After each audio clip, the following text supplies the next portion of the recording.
تبارك الذي نزل الفرقان على عبده ليكون للعالمين نذيرا.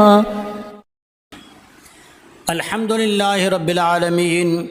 والصلاة والسلام على خاتم النبيين. اما بعد،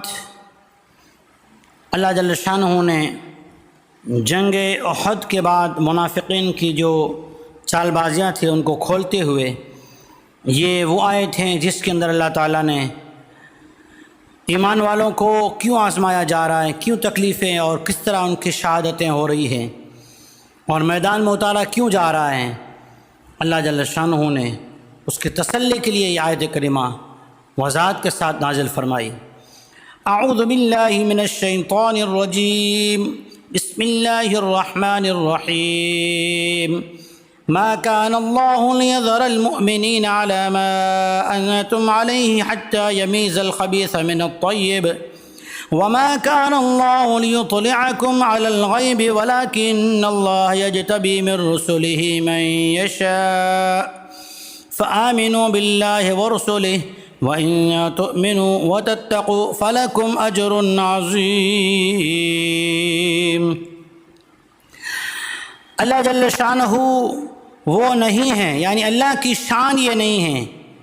اللہ یہ نہیں چاہتا کہ مومنوں کو جس حالت پر ہے یوں ہی چھوڑ دیں، یہاں تک کہ خبیث اور طیب، منافق، کافر اور مومن، پاک ایمان والے الگ الگ خوب ظاہر نہ ہو جائیں۔ اور اللہ تعالیٰ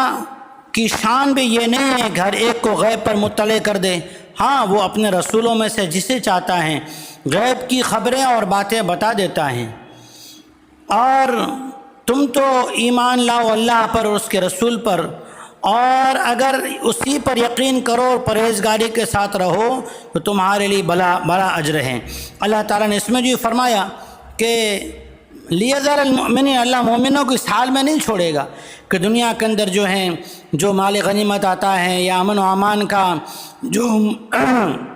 مزدہ ملتا ہے یا جہاں امن و امان قائم ہوتا ہے وہ منافق بھی یوں کہیں ہماری وجہ سے ہوا، اور اپنے کفر کو بھی چھپائے رہیں اور مسلمانوں کو نقصان بھی پہنچاتے رہیں، ایسا نہیں ہے۔ اللہ جل شانہ اس کو اگر وحی کے ذریعے سے ظاہر فرما دیتے، لیطلعکم علی الغیب، ہر ایک کو ظاہر فرما دیتے فلاں فلاں منافق ہے، تو چونکہ ان کا کفر ظاہر نہیں تھا تو انکار کر بیٹھتے، اور دنیا جو ہے یہ کہتی کہ دیکھو مسلمان تھے ان کو انہوں نے کافر کہہ دیا۔ اللہ تعالیٰ نے اپنے نبی علیہ السلام کو اس کی حکمت بتلائی، اور پھر اللہ کے راستے میں وہ جان جو اللہ کی دی ہوئی ہے، وہ مال جو اللہ کا دیا ہوا ہے، اس کو لا کے میدان میں اپنے آپ کو پیش کرنے کا حکم دیا، جس سے عملی طور پہ یہ بات ظاہر ہو گئی اور وہ راستے سے بھاگ کھڑے ہوئے اور پتہ چل گیا کہ کون خبیث ہے کون طیب ہیں۔ اللہ تعالیٰ نے یہ واضح کر دیا تاکہ مومنوں کے انعامات مومنوں تک رہیں، مومنوں کے اعزاز و اکرام اور اللہ کی طرف سے ملنے والی نعمتیں مومنوں تک رہیں۔ پھر اللہ جل شانہ نے ایک بات کی نصیحت، دو باتوں کی نصیحت فرمائی، فآمنوا باللہ ورسولہ، اللہ کے احکامات پر، جناب رسول اللہ صلی اللہ علیہ وسلم کے بتلانے پر یقین رکھو، اور اسی یقین کے ساتھ تم تقوی و پرہیزگاری اختیار کرو، فلکم اجر عظیم، دنیا میں جو فتح و نصرت مل رہی ہے، جو اسلام بڑھ رہا ہے، جو تمہارے ذریعے سے، تمہارے واسطے سے، تمہاری محنت سے، تمہاری قربانیوں سے، تمہارے جان کی بازی لگانے سے دنیا سے ظلم، ناانصافی، دنگا گیری ختم ہو رہی ہے۔ اللہ جل شانہ فرماتے ہیں دنیا میں تو یہ تمہیں مل ہی رہا ہے کہ دنیا کی بادشاہت تمہارے قدموں میں آ رہی ہیں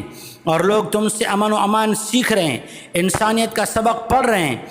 لیکن آخرت میں کیا ملے گا کہ فلکم اجر عظیم، آخرت میں بڑا اجر عظیم ہے۔ اللہ تعالی ہمیں امن و امان کا خوگر بنائے، منافقت سے حفاظت فرمائے، دنیا کی محبت چھوڑ کر آخرت کا شوق اور اللہ جل شانہ کے رضامندی کا جذبہ اور پیارے آقا محمد مصطفیٰ صلی اللہ علیہ وسلم کی سنتوں کی اتباع و اطاعت نصیب فرمائے، آمین۔ وآخر دعوانا